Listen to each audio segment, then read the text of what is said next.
You don't expect to see a memo make a man's jaw do that. That's the first thing I noticed. Not the procession setup, not the barriers going up along the mall, not even the unusual density of foreign office people in good coats, standing at intervals like decorative fence posts. The jaw.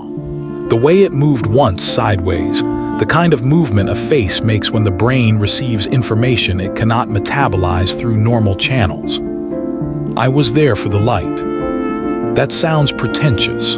Photographers say it constantly, and it is constantly pretentious, but in this case it happened to be true. November light on the mall at 9:30 in the morning has a quality that makes everything look like it's being remembered rather than happening. Gray gold. Slightly unreal. I've been shooting there 3 mornings running trying to catch the household cavalry rotation in that specific window before the tourist crowds thicken, and turned every frame into a Where's Wally panel with better hats. My name is not important. What I did for 11 years before I picked up a camera is, I was a combat medical technician, tutor, Hellman, then Bastion. I mention this only because it explains why I notice things most civilian photographers don't. The way a man holds his body when he's been given an order he doesn't respect. The particular economy of movement that says I am complying, and I am not okay with complying without a single word being exchanged. You learn to read that in places where misread signals cost you something you can't get back. The memo arrived at 9:47.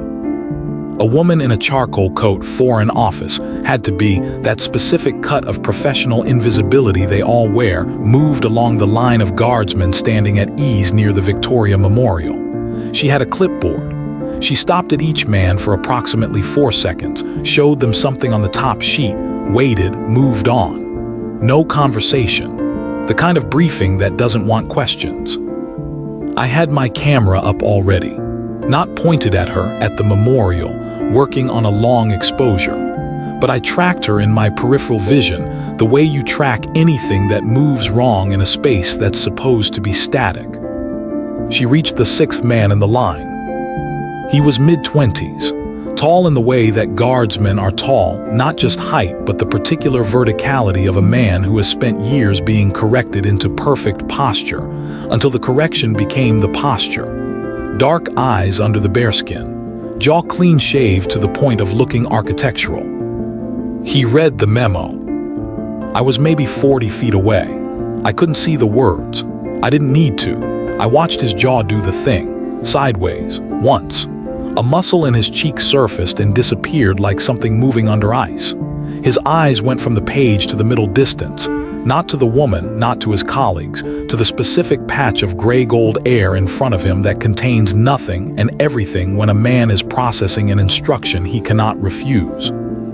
He folded the memo once, precisely, handed it back. The woman moved on. I lowered my camera and looked at the lens. There was a smudge on the front element, lower left quadrant, small.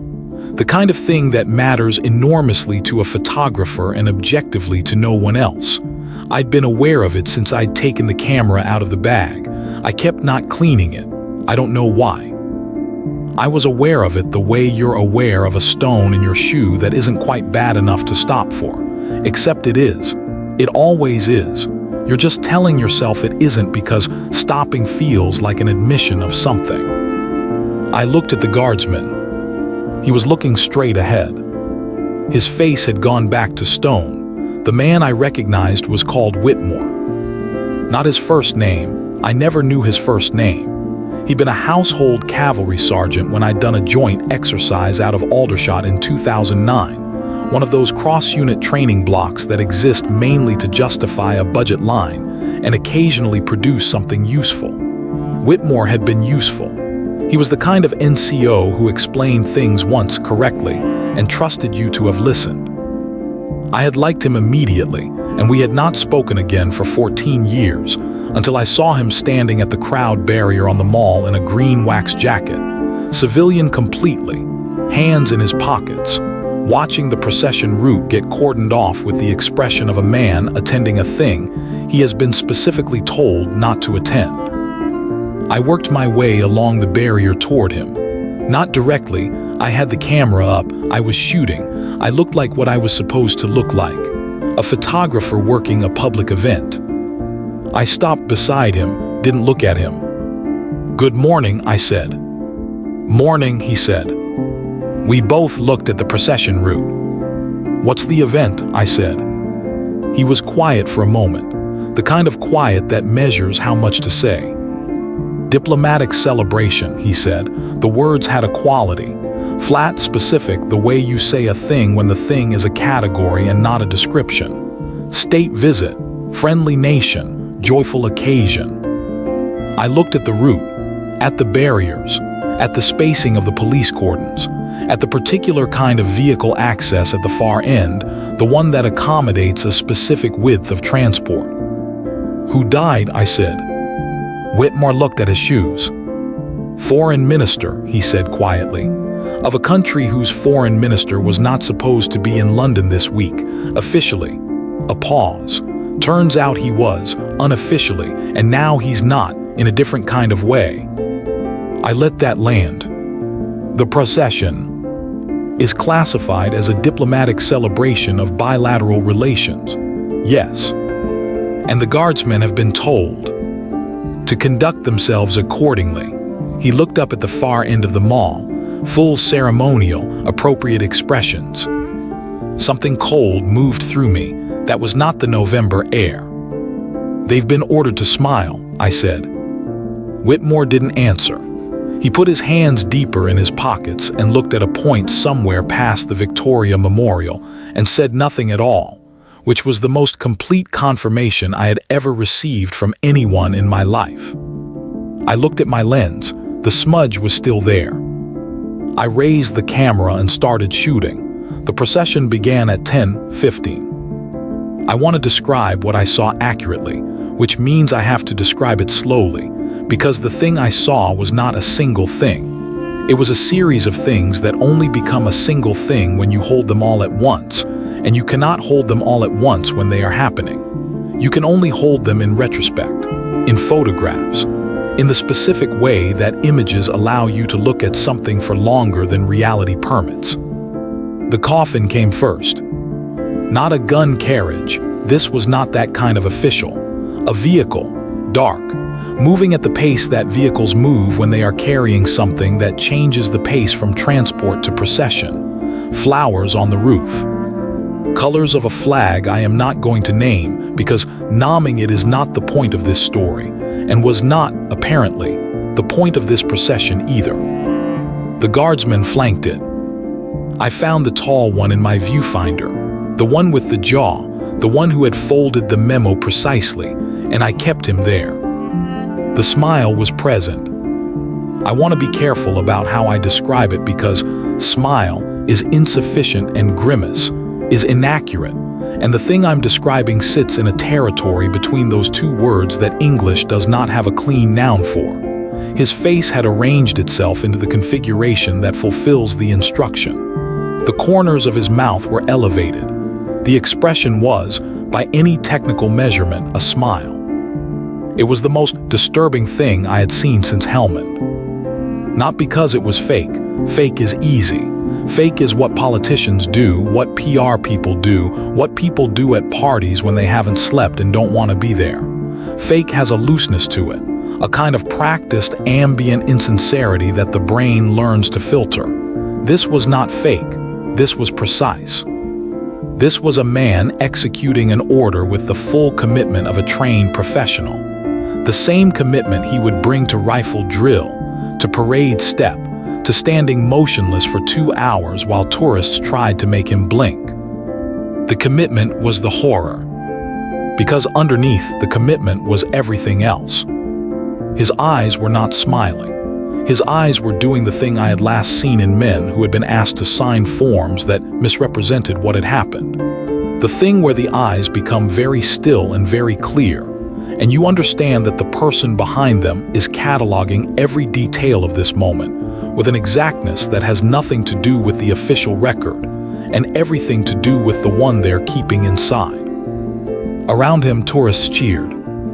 They had been told, or had simply assumed, because the barriers were up and there were guardsmen and a procession, and the general vocabulary of public ceremony, that this was something worth celebrating. People had flags, small ones, the kind that appear at these events from sources no one can quite identify, flimsy plastic on wooden sticks. A group of Spanish tourists near me were filming and explaining to each other in rapid, happy Spanish what they imagined they were seeing. A child near the barrier threw a flower onto the road. It landed in front of the procession, a single yellow tulip, the stem bent when it hit the tarmac. The guardsman's smile did not waver, but his right thumb, I caught it in frame without meaning to, working the camera on instinct the way you work anything you've done long enough to do without deciding. His right thumb was pressing into the wooden stock of his rifle, not gripping, pressing. The knuckle had gone white, the kind of white that happens when a body is having a physical response that the rest of the body has been ordered to conceal. I kept shooting. The protocol officer moved along the procession's edge. Charcoal coat, clipboard, the practiced almost smile of someone monitoring compliance with something they themselves have chosen not to fully articulate to themselves. She moved the way institutional enforcement moves, not threatening, not aggressive, simply present, simply nodding, simply the embodiment of a system reminding its components that the system is watching. She looked at the guardsmen, made small notations. 20 feet further along the barrier, a woman in black stood alone. No tourist flags, no camera. Her hands were folded at her waist and her face was the particular face of someone trying to be invisible in a crowd, which is of course the most visible thing you can be. As the vehicle passed her, she crossed herself. Quick, almost involuntary. The guardsman's eyes moved to her. Just his eyes. For 1 second, too, he looked at the woman in black, while his face maintained the configuration he had been ordered to maintain. Then his eyes went back to the middle distance. His jaw did the thing again. Under ice, gone. The smile continued. I worked the procession's edge for 40 minutes. The camera is useful for this. Not as camouflage, I wasn't trying to hide, but as permission. A camera in your hands in a public place is a social contract. It says, I am looking, this is sanctioned looking, my looking has a purpose. Without it, you are a person standing too long in one place watching something too closely. With it, you are a photographer. People step around you with a kind of reflexive consideration that still slightly surprises me. I was watching the guardsmen. The protocol officer made 3 passes along the route. Each pass the same, the measured walk, the notation, the almost smile. On her second pass, I watched her stop briefly near a guardsman toward the front of the flank. This man was older, maybe 32, 33. He said something to her, very low, without moving his lips in any visible way, the ventriloquism of military men who have learned to communicate within the constraints of standing at attention. She listened. She wrote something on her clipboard. She moved on. His smile got slightly wider. I don't know if she told him something reassuring or threatening. I don't know if it mattered. The width of the smile told me nothing because the width of the smile was not information. The smile itself was not information. The smile was a wall. What was information was what I could see on the other side of it. I have a photograph. I will not publish it. I have decided this. I decided it the night I first downloaded the images, and I have not changed my mind. In which you can see 4 guardsmen simultaneously in frame, all smiling, all in profile, all flanking the vehicle carrying a man whose family somewhere does not know that his passage through the streets of London is being celebrated by a friendly crowd. In this photograph, if you have ever been in a place where men are asked to perform one thing while containing another thing, you will see it immediately. If you haven't, you'll see a nice ceremonial procession. That's the photograph. That's what it does. It shows you what you already know how to see. I kept moving. I kept shooting. I found angles through the crowd, along the barriers, once from slightly elevated ground near a park bench where I stood on the slats and got a frame looking down the line of guardsmen from above. The bearskins like a row of dark exclamation marks against the pale tarmac. The tall guardsman, the one with the jaw, the folded memo, was third from the end. Still smiling. His thumb was no longer white on the rifle stock. He had redistributed the pressure somewhere less visible.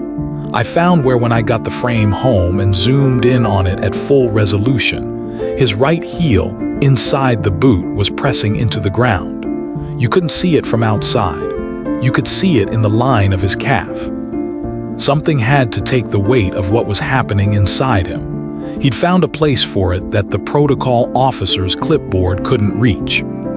The procession ended at 11:03.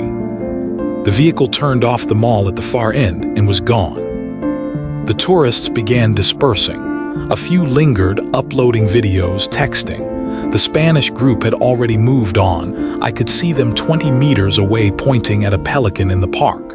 The woman in black was no longer at the barrier. I don't know when she left. I hadn't seen her go. The guardsmen were directed, by a command I didn't hear, to a side street off Marlborough Road. A narrow thing, cobbled, running between Clarence's house and a wall that belongs to one of the auxiliary buildings. Accessible to the procession, not accessible to the public. A gate that had been opened during the route was now being closed by a man in a gray uniform who closed it with the specific efficiency of someone who does this many times a day and has no feelings about it. I found an angle through the iron railings. He had 40 seconds. I counted them after, looking at the timestamp on the photographs. From the moment the last of his unit moved around the far corner of the courtyard until the moment his relief corporal appeared from the doorway of the auxiliary building. 40 seconds, maybe 43. The camera's clock is more reliable than my memory. He stood alone in the cobbled side street with his rifle at his side, and his bearskin still on, and his smile gone. What replaced it was not grief. I want to be precise about this because grief is the easy word and it is not quite right. Grief is large and it announces itself. What was on his face in those 40 seconds was something smaller and older. The face of a man in a room after a long performance, not collapsed, not broken, just briefly no longer performing. The difference between a held breath and an exhaled one. 40 seconds of being a person rather than a symbol. He reached inside his tunic. The memo, the folded one, precise fold, single crease. He looked at it for a moment, not reading it. He'd read it. You don't reread a thing like that. You look at it the way you look at evidence, and then he tore it. Slowly, 4 pieces. His hands were steady.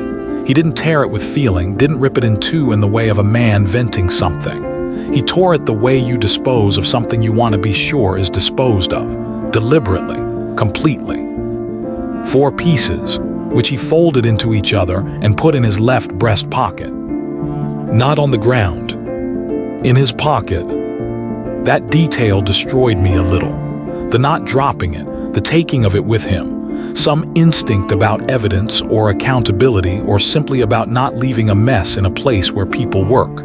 I don't know which. Maybe all 3. Maybe something else that doesn't have a name. He straightened. The smile came back. Not because anyone was watching, I was watching through railings, but he didn't know that. The smile came back because the relief corporal appeared at the doorway and the performance resumed, and this is what it is to be a professional. You don't wait for the audience to be in their seats before you put the mask back on. You put it on before the door opens. His jaw did the thing once, then stopped. He reported for duty. The protocol officer found me at 11:22. I was at the edge of the cordoned area, camera down, looking at the smudge on my lens. Still hadn't cleaned it. It was beginning to feel like a commitment. She appeared at my left shoulder the way people appear when they've been approaching at an angle designed not to trigger the peripheral awareness of the person they're approaching. I know that approach. I've been trained in it. It works on civilians. Excuse me, clipboard, the practiced almost smile. I'm going to need to ask about your accreditation. I looked at her. She was perhaps 38. The kind of face that has learned to be professionally pleasant in the way that professional pleasantness becomes its own kind of armor. She was not angry. She was implementing a process. The process had a clipboard. Street photography, I said, public land. This area has been designated. Excuse me. Whitmore. He had appeared from somewhere to my right. Still the green wax jacket. Still the hands in the pockets. Still the expression of a man who has been watching something he didn't come to watch and has made a decision about what to do about it. He was not large, medium height, the kind of compact solidity that comes from decades of use rather than construction. But he stopped next to me and looked at the protocol officer, and something in the air changed the way air changes when a thing becomes a different kind of thing. "Old friend," he said to her, nodding in my direction. "From the medical corps. He knows how to shoot and what not to shoot." A pause. "Don't you?" "Do," I said. The protocol officer looked at him, then at me, then at Whitmore again. The clipboard lowered a fraction, not a lot, but a fraction, which is a measurement that matters in these conversations. "The images from today," she said. "Are mine," I said. "Street photography, public land, no agreements in place." She held my gaze for a moment. I held it back. It wasn't hostile. It was two people clarifying the territory. Then she nodded once and walked away. Whitmore watched her go. "What did you say to her?" I asked. He looked at a pigeon that had landed near the barrier and appeared to be weighing its options. "Nothing she could use," he said. He didn't explain further. I didn't ask. We stood there for a moment in the November light, and then he put his hands back in his pockets and walked away in the direction of St. James's Park, and I was alone with my camera and the smudge I still hadn't cleaned. I cleaned it then. It took 4 seconds. It was nothing. It had always been nothing. I don't know why I'd been carrying it all morning. I walked back to my car and drove home. I downloaded the images at 6 in the evening. There were 412 frames. I went through them in sequence slowly, the way you go through anything you're not sure you want to see clearly. Most of them were what I'd expected. Procession, crowd, ceremony, the visual grammar of a state event translated into November light. Technically fine. A few were good. The elevated shot from the park bench. The frame through the railings that caught the vehicle and the crowd behind it simultaneously. One I'd taken almost by accident, looking directly into the face of a tourist who'd been watching the procession and had turned toward me at the exact moment I pressed the shutter. Her expression not joy exactly, more the reflexive happiness of a person at a public event, the kind that hasn't been examined yet. Then I found the frame. I had not been trying to make this photograph. I want to be clear about that because it matters to me in the way that intention always matters, even when, maybe especially when, the result exceeds the intention. It was taken at 10:34, according to the camera clock. I'd been working the middle section of the procession, shooting across the route at a slight diagonal, trying to get the depth of field to do something with the layers of crowd and guardsmen and vehicle. What I got instead was this. 17 guardsmen in a single frame. The depth of field rendered some soft, some sharp, but all 17 were present and all 17 were visible. The vehicle was there. The crowd was there. The light was that gray-gold November light that makes everything look like it's being remembered. All 17 men were smiling. And in every single face, every single one, and I looked at each one. I zoomed in. I looked at them the way you look at something you want to be wrong about and keep not being wrong about, in every single face.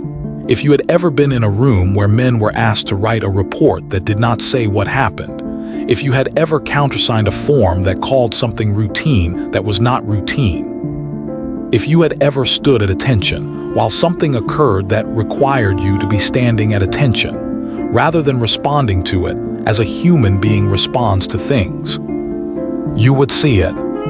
The compliance, the precise, committed, professional, absolute compliance with an instruction that every single man receiving it understood was wrong. Not illegal, not a crime, just wrong. The particular wrong of an institution deciding that its needs outrank the names of the dead. I sat with those 17 faces for a long time. Then I did the thing I had not expected to do and have not entirely explained to myself since. I pulled one frame, the tall guardsman mid-procession, jaw clean, smile present, right thumb against the rifle stock, the frame where the thumb's knuckle is white, and I printed it. Not large, 5 by 7, the size of a photograph someone keeps. I found the Coldstream Guard's regimental address online, not a personal address, the official one, the one that exists for correspondence.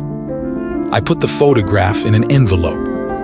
No note, nothing written, just the image. I mailed it.